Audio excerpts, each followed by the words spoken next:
management, financial portfolios, insurance, computers, black leather gloves, investors, possibly you.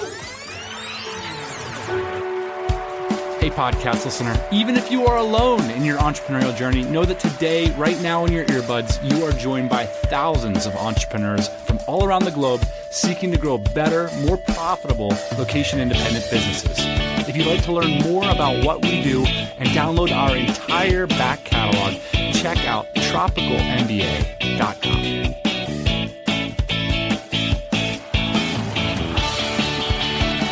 All right, Ian, last week we did a Q&A on relationships and lifestyle. This week we're going to do a Q&A on business. We got a lot of comments and emails last week, so I think people were pumped about your relationship talks. So thanks for sharing that.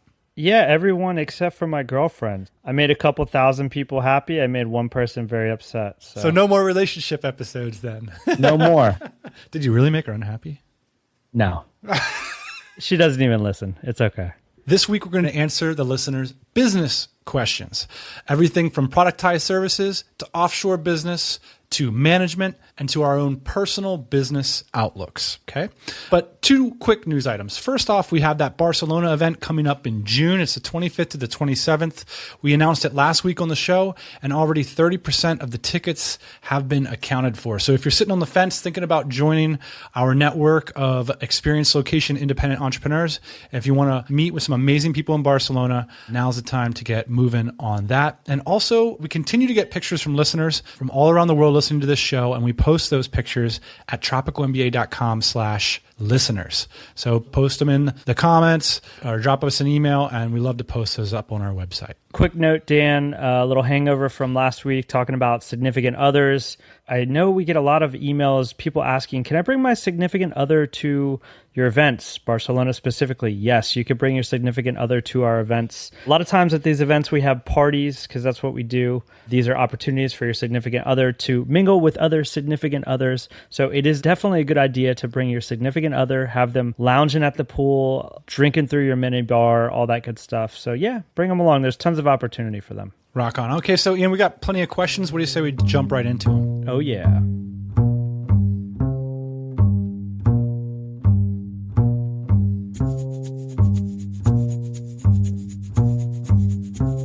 All right, Dan, our first question comes from Brad West. He says, I really liked the question posed to Tim Ferriss on his podcast recently. If you were to wake up in the morning in the body of a 21-year-old woman, had no connections, no blog, no social media following, and only $35 in your pocket, what would you do? All right, so I think this is the starting from scratch with no resources question. First off, I wouldn't worry about that social media following. I'm not sure how that's going to benefit you if you got nothing else going on. I think there's two things that are really undervalued, and that's ambition and work ethic. So really, at the end of the day, if you're going to be digging ditches and you want to be the best ditch digger there is, the person who's paying you to dig ditches is probably going to swing by at some point and be like, hey, I think there's something more that we could have you be doing here. That's about creating opportunities for yourself. That's just a general ethic, to look at yourself and ask yourself whether you got that drive. I listened to Dan Sullivan recently say, you're either a batteries included person or a batteries not included person. So, really, I mean, if you're going to want to get started down the entrepreneurial path, you need to be batteries included. The second thing is you got to know what you want, right? Because if you don't know what you want, if you're not willing to write your own script, then other people are going to write it for you. And that's generally what it looks like to be an employee for a life. So you got to take the time to sit down and write down exactly what you want, even if it's ridiculous. Trust me, it'll sound ridiculous at first. When I first wrote down, I want to own a laptop and work from anywhere, it sounded ridiculous to me. I didn't know how I was going to do it. That was honestly on your dream line when we sat and did that at San Diego at the Bay. That was what was on our first dream line. I think you had like a nice cell phone and a laptop. Like that's all you wanted. And you're basically 21, so that is what you want when you're 21. So it made a lot of sense. When I wrote that down, I had a respectable job. Like when I would go to a party and someone that was my age group would ask me what I did, I would get a nod that was like, yeah, like that's good job, man. You're doing great. And so the point is that I wasn't digging ditches at that point. I had, of course, done the ditch digging earlier in life, but I was somewhere. But I had to take a step back and say, you know what? This somewhere isn't where I want to be in the future. It's not leading down the right path. So I just take a step back and write down something that felt ridiculous, which is that something even that I couldn't share with everybody in my life, which is I want to work from anywhere. I mean, especially in 2007, what does that mean? I mean, there's no clear answer, obviously. There's no business you can start right away if you don't have any experience or anything. You got to get the process down first, right? It's not like an idea is going to come along, it's going to be boom. It's got to be how you do things. And if you aren't willing to be the best ditch digger, the best this and then the best that, then and you don't have the ambition to be that, maybe that's where I'd start. Is trying to figure out something that's going to inspire that in you. Next question, and this comes in the category of productized services. Devraj from Mumbai, India. How cool is that we have listeners in Mumbai, India? What are some of the WP curve style services? He's talking about productized services you would start if you're in India. I currently have no marketable skills except for a bit of UX design. Okay, for those of you that don't know, WP Curve is Dan Norris' company. And basically, Dan Norris used to work for an agency.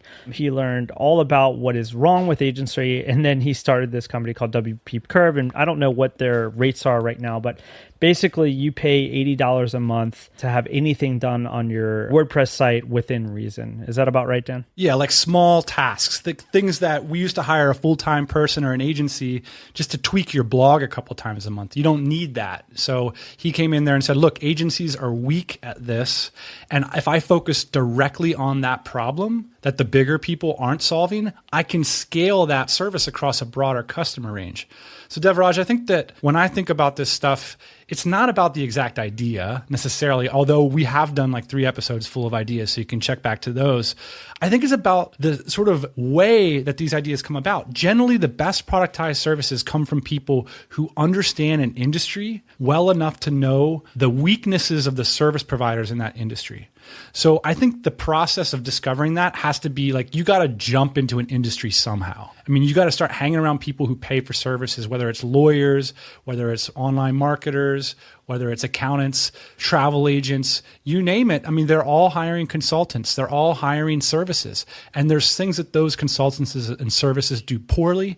And that's the fertile growing ground of a productized service. Yeah, you're not starting from ground zero. You do have marketable skills. A little bit of UX design is a lot better than a little bit of nothing. So, Alex from Lima, Peru. In regards to an SEO productized service, Ian, is it better to immediately pitch prospective clients on a high-paying, high-value monthly plan? So let's say anywhere from $1,000 to $10,000 a month. Or is it better to get them in the door quickly with something small? Let's say, for example, $150 monthly audit, and take your chance to prove value, over-deliver, and then upsell into the bigger retention program. What say you?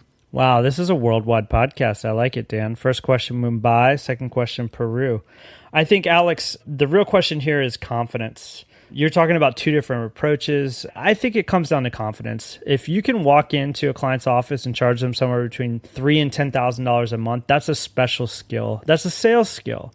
And that's something that you should be proud of. And if you have that in your pocket, if you're able to do it, you're able to retain those kind of clients, and that's a long-term sustainable thing for you. Absolutely. Waltz into those offices and charge them 10 grand. It's purely a confidence thing for me, I think, Dan. What do you say? All right. Ian says confidence. I'll say cash, because I want to sell $150 audits all day long. I don't want to have any clients. However, it depends if I need the cash or not, right? Here's the thing. If you can't go sell somebody on $1,000, $2,000 a month retainer program, which is basically like selling people on a job, so if you can't get a job, you got bigger problems than your SEO auditing service. So if you got that in your back pocket, you feel like you can go sell retention programs. If you feel like you got enough cash, say 6 months, 3 months, something that you want to go and experiment with products. If you have that risk tolerance, like, hey, I could do my audit thing, and if I come up dry after 3 months, I'm still good to go because I can go into that office. I do have that confidence. Then, yeah, Alex, I look at the big picture all day long. I want to be selling products to people, not consulting.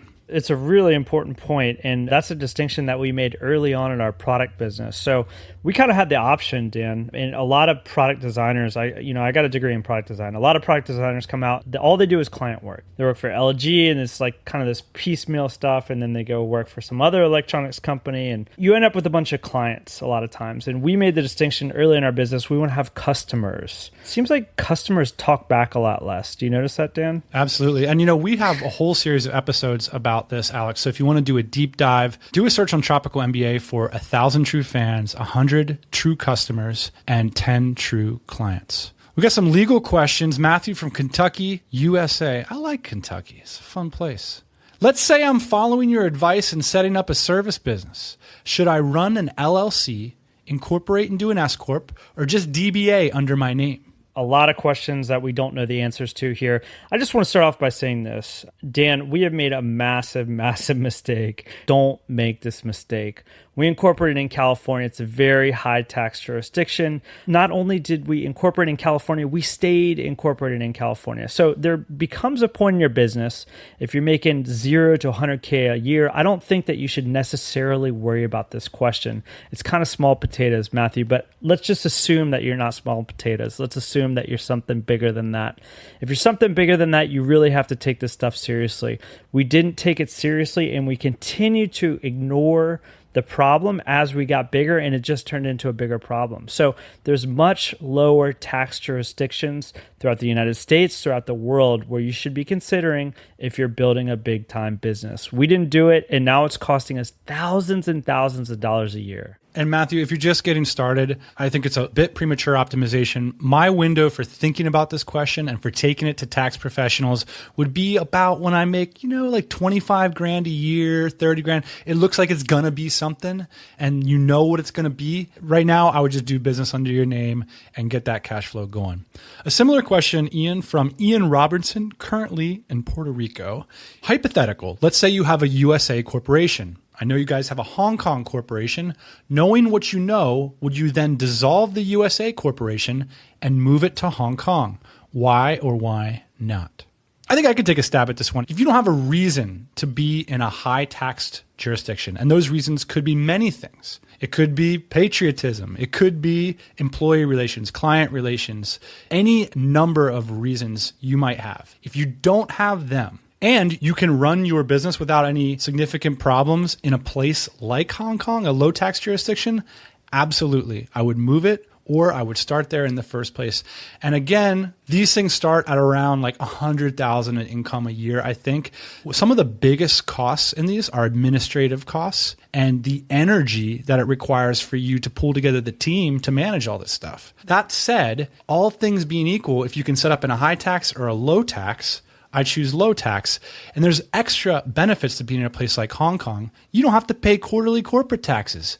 Just like Apple Computer, you too, the small internet entrepreneur, given some caveats, make sure that, there's a lot of caveats that we're not going to go over in detail on this show today. But if you're running a legitimate company out of Hong Kong that's operating out of Hong Kong, you can retain your profits in Hong Kong and you can choose when you want to be taxed, when your tax events are. Whereas in many high tax jurisdictions, in particular in California, for example, you're paying taxes quarterly. That bill is coming before the profits are made. To me, there's a no-brainer between the two. Next question comes from our buddy, Joe Magnotti of Empire Flippers. Seriously, though, I'm doing 10 phone calls a day at the top of our marketing funnel, i.e. people who know little about EF, that is, Empire Flippers, trying to push sales to the next level. What is your insight on scaling businesses that require relationships to close a deal? Am I destined to end up on the phone forever? Dan, what say you? Sweet irony, because I love to have steak dinners with Joe, and he is talking about the steak dinner problem here. And every entrepreneur has been there, right? You're on the phone with the people that are going to have a direct impact on your business, and that's hollow to the hustle. But there's a couple things that you can do. First off, I think you can evolve the long-term asset value of those conversations. You can do that by turning them from customers and soft leads into partners, employees, and people that are building educational or marketing content for your brand. And good news for Joe, he has a great podcast, so he can be interviewing people. Now,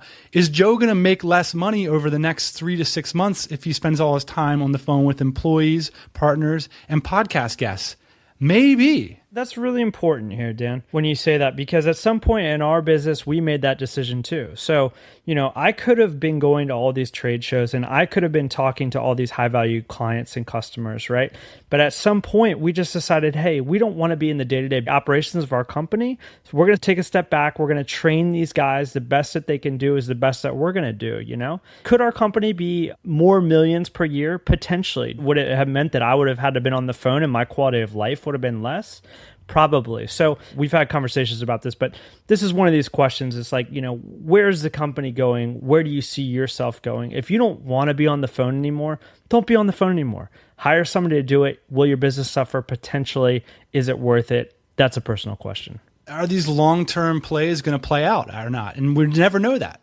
We've all made those sacrifices at some point in our business. This is just that next level. And the Empire Flippers in particular, they're buying and selling businesses. So you've got something that is really sensitive. I mean, we're not just selling them a portable bar here. We're talking about maybe a $500,000 business. So how could you design a business in which that type of thing works? Well, one of the things you could do is you could bring on partners. And you find a way to get them involved in some kind of profit sharing such that when they're on the phone with your audience, they're partners in the Empire Flippers. Now, that doesn't mean that they have to have equity in your business, but if that's what's going to take to scale this business and have a different type of steak dinner, so me and you can have steak dinners instead of we're doing steak dinners on the phone with our soft leads all day long, maybe that's one thing you guys could do. Yeah, because you're definitely a hard lead, Dan. I'd say that for sure.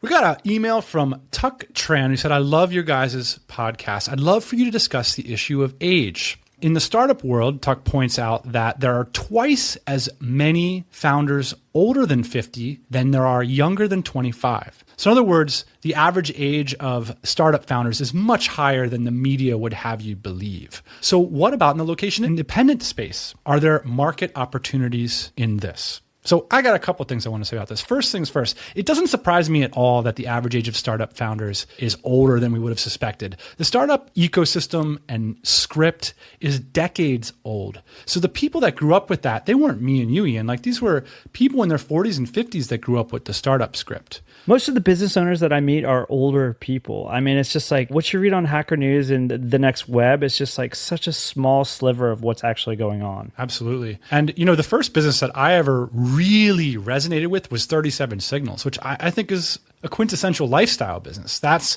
what resonated with my generational. Maybe I have that Generation Y thing in me, even though I'm a little bit old. I want a little bit more than what I saw the previous generations go through. Now, everybody wants that, okay? But maybe people that are a few generations above us weren't exposed to this idea of location independent business, lifestyle business as much, or the opportunities that exist.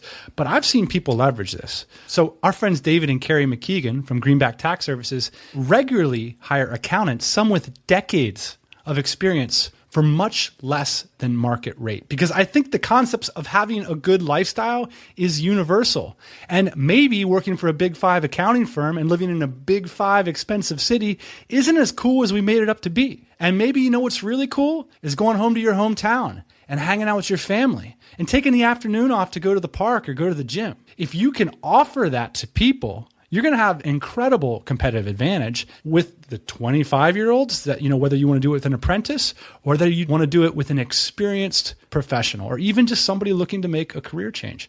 So I think these values are universal. It's a matter of putting the offer in front of these people where they can see it. So Tuck, I think the key here is figuring out what these people want. I think that you're right to say it makes a lot of sense to hire people with this kind of experience. These people have decades in the workforce. So it's figuring out what you can offer them and what they want. And I think what Dan is saying is probably true. What they want maybe in later stages of their career is not to make, the highest salary at the company, but to focus on doing good work, to focus on working with people that they like, accomplishing good things and being able to live the kind of life that they want to live. And so figure out what these people want. It's the same thing with all your employees, right? It's like some people are there for the money, some people are there for the experience. I think what you're doing is you're talking about finding an older demographic that's more experienced. So figure out a way to find them and then figure out how to incentivize them the same way you would any other employee.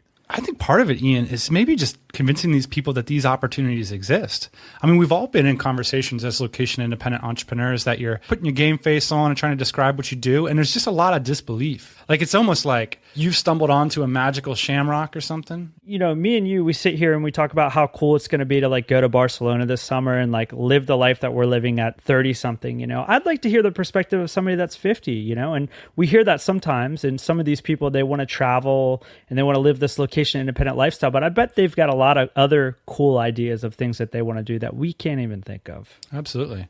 All right. So final question, Ian, from long-term listener Joe Hughes in New Jersey. You're involved in a lot of different things. In 5 years from now, you can give the keynote for one industry, one topic. What stage do you see yourself on? Great question, Joe. And this is one that really scares me. Well, I think the first part of your question is the first part of my answer here, which is you're involved in a lot of different things. So first of all, in 5 years, I would like to not be so involved in so many things. I don't know about you, Dan, but this attention split sometimes is killer for me. For me, 5 years from now, I'd like to be laser focused on one thing.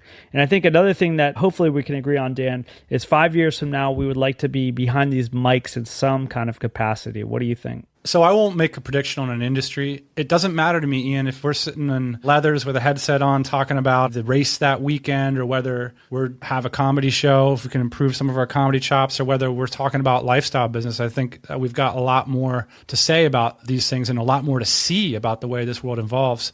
But, you know, 5 years ago when I sat down, Joe, to do the on-stage test, like, why did Ian and I continue to produce this show, even though it took away from our business? You know, Ian took a lot of time, at least half a day, to record the show, and then I edited the thing when I should have been driving customers to our valet parking equipment or to our cat furniture. But instead, we believed that 5 years from now, you know, we wanted to have a voice. We wanted to be a part of this medium that was so powerful to us when we were younger. And I still feel that now, Ian. I still feel like that's a good bet for me. You know, I've been interested in audio content since I was a kid. Am I going to be interested in it when I'm 55? I think so. I think that's an accurate bet. So we'll see if the VR takes over. I'm not sure.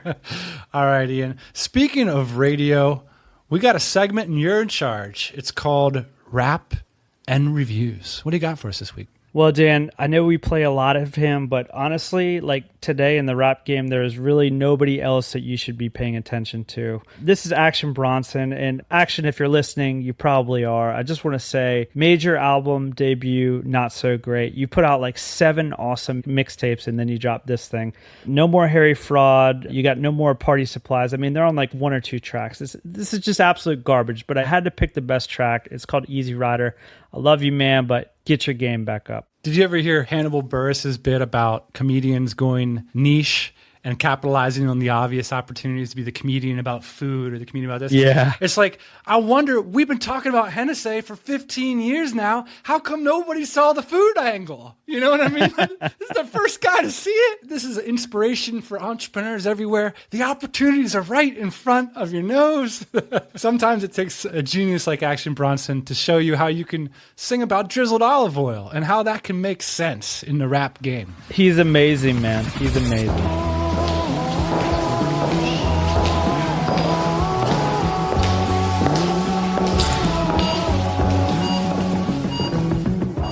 Klaus from the UK gives us 5 stars. Just awesome. Love the show. Together with startups for the rest of us, it helped me to make a mindset shift from the VC-type tech startup dream to a real business that makes that money.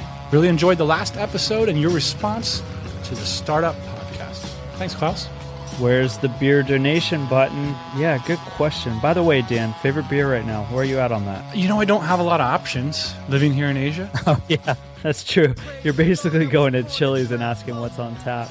Sorry about that. Let me answer it for you. Dale's Pale Ale. I can't get enough of that stuff. I think it's brewed in Colorado. Where's the beer donation button? It's at my house. Come on over. Road Warrior listener, Guys, of course I don't have to tell you how much the show rocks, but I will anyways. Love to hear the practical, inspiring, and motivational talks every week, even the episode when Ian's too busy being the boss man to make it on the show. Keep hustling. Craig, I don't like it that you listen to shows that I'm not on, but I do like it that you're a fan of the podcast. Thank Joe you. from Chiang Mai says, awesome and 5 stars. I just discovered these guys a couple of months ago, and I get stoked every episode. They keep it packed with nugs. Mwah. Perfect for a listen during breakfast and coffee. So Corey Ames from Spokane, Washington writes, hey, Dan, I just want to say that you and Ian and all the awesome content you guys bring out is inspiring. It inspired me all the way to my parents' house. I'm a junior at University in Washington State, and my mom and dad's place looked like the lowest overhead situation for me. It's what it's all about. It's about sacrificing the cool and the party now so the cool and the party can get better in the future. I am taking the plunge here as the spring semester gets rolling. I am sacrificing my social life to take my business from 100 plus a month to the thousands plus a month by finals week. Keep making me want to be unrealistic and avoid mediocrity. Have a good one. Shout to Ian too. Thanks, guys. I just want to say 2 things here, Dan. First thing, when we're talking about college, I tweeted out an article today. I don't know if you saw it. NYU University, $70,000 a year.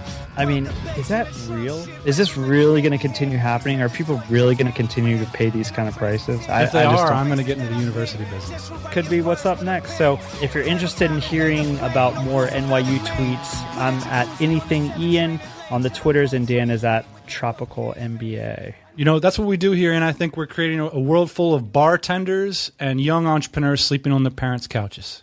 I like it. Hopefully older entrepreneurs too, like we talked about today. The guys that have already been in the game, maybe coming out of the woodwork, check us out. All right, so all the questions and comments, if you got further questions, check us out at tropicalmba.com/bizquestions. And we'll, of course, be back next week, Thursday morning, 8 a.m. Eastern Standard Time. Hey, thanks for listening to the Tropical MBA podcast. You can go to tropicalmba.com, get access to hundreds of back episodes and all kinds of other goodies. Load up your iPod. That is the cheapest way to fly business class on your next international flight. We will see you next Thursday morning, 8 a.m. Eastern Standard Time.